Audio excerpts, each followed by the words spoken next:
여러분, 아이들이랑 트램폴린 파크 같은 치즈 카페 가끔 가시죠? 그런데 만약 즐겁자고 간 거기서 우리 아이가 크게 다친다면 이 책임 과연 누구한테 있을까요? 오늘은 즐거움이 한순간에 악몽으로 바뀌었던 한 실제 법률 사건을 통해 이 복잡한 질문의 답을 한번 찾아보겠습니다.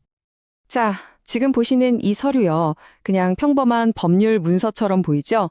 사실 이건요, 한 아이와 그 가족이 실제로 겪었던 고통스러운 사건의 기록입니다. 그리고 오늘 저희가 파헤쳐 볼 이야기의 시작점이기도 하고요. 지금부터 이 기록을 한번 따라가 보시죠. 사건은 정말 평범한 날에 시작됐어요. 9살짜리 남자아이가 부모님이랑 같이 트램폴린 파크에 간 거죠. 막 신나게 뛰놀고 있었는데 바로 그 순간에 사고가 터진 겁니다. 아이의 뼈가 부러지는 큰 사고였어요. 자, 어떤 법적인 판단을 내리려면요. 제일 먼저, 그래서 정확히 무슨 일이 있었나. 이 사실관계부터 명확히 해야 하잖아요. 그래서 법원이 인정한 사건의 구체적인 내용부터 한번 짚어보겠습니다. 법원이 정리한 사건의 핵심은 이렇습니다. 때는 2016년 3월 13일, 9살 소년이 트램폴린에서 점프를 하다가 그 탄력, 그 반동 때문에 밖으로 튕겨져 나간 거예요. 결국 왼쪽 발목 성장판이 골절되는, 와, 정말 어린 나이에 아주 심각할 수 있는 그런 부상을 입게 된 거죠. 네, 바로 이 지점에서 우리가 던져야 할 질문이 나옵니다. 분명 즐겁자고 간 곳인데 이런 사고가 났다면 대체 그 책임은 누구한테 있는 걸까요? 이 질문에 대한 답을 찾으려면요, 우리가 꼭 알아야 할 법률 개념이 하나 있습니다. 바로 주의 의무라는 건데요. 말 그대로 이 사건의 열쇠를 준 핵심 개념이라고 할 수 있죠. 주의 의무가 뭐냐면요, 쉽게 말해서 사업을 하는 사람은 손님들이 위험하지 않게 안전하게 시설을 이용할 수 있도록 마땅히 노력해야 할 의무가 있다는 뜻이에요. 예를 들면 안전시설을 잘 갖춰놓는다거나 위험한 부분은 미리 알려준다거나 하는 것들 전부 여기에 포함되는 거죠. 근데 합리적인 조치라는 말이 좀 애매하잖아요. 누구한테는 합리적인데 누구한테는 아닐 수도 있고요. 그럼 법원은 도대체 뭘 기준으로 이걸 판단할까요?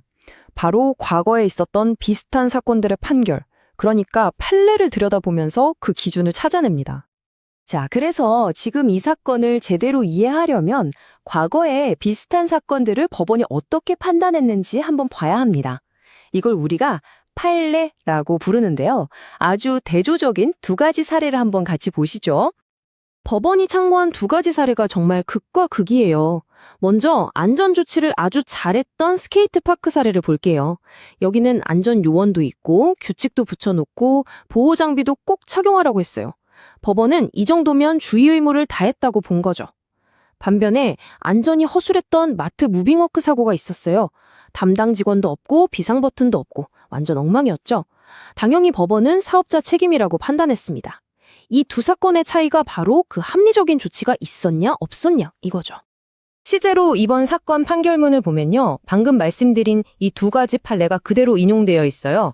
그러니까 과거의 이 판결들이 이번 트램폴린 파크 사고의 결과를 정하는데 아주 중요한 기준이 된 셈입니다. 자, 그럼 이제 과거 사례에서 배운 걸 가지고 다시 우리 트램폴린 파크 사건으로 돌아와 보죠. 과연 이 트램폴린 파크는 주의 의무를 제대로 지켰을까요? 법원이 내린 결론은 아주 명확했습니다. 트램폴린처럼 아이들이 이용하고 사고 위험이 높은 곳이라면 당연히 그에 맞는 안전장치가 있어야 하잖아요. 그런데 이곳은요, 트램폴린 주변에 흔한 보호벽 하나 없었고 안전관리 직원도 딱 한 명뿐이었어요. 아까 봤던 그 위험했던 무빙워크 사례처럼 사업자가 마땅히 해야 할 주의 의무를 제대로 지키지 않은 게 너무나 명백했던 거죠. 그럼 이제 사업자 잘못이 확실해졌으니까 모든 책임, 그러니까 100%다 사업자 책임일까요?